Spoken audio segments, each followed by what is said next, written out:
Praise the lord. అనేక పర్యాయాలు అనవసరమైన వాటి గురించి మనం ఆలోచన చేస్తూ ఉంటాం. వాటి గురించి పదే పదే ధ్యానం చేస్తూ ఉంటాం. దేవుని ప్రజలుగా మనం దేని మీద ధ్యానం చేయాలి?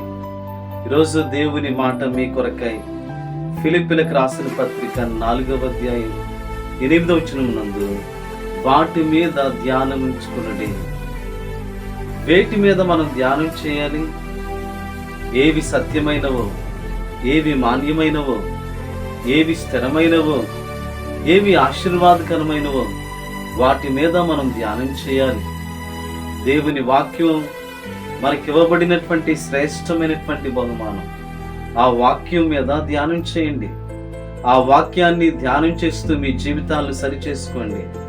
దైవ చిత్తాన్ని ఏ విధంగా నెరవేర్చాలో, దైవ చిత్తాన్ని నెరవేర్చడానికి దాని గురించి ధ్యానం చేయండి. ఏ విధంగా ప్రభు పనికి సహకరించాలో, ప్రభు పనిలో ఏ విధంగా కొనసాగాలో దాని గురించి ధ్యానం చేయండి.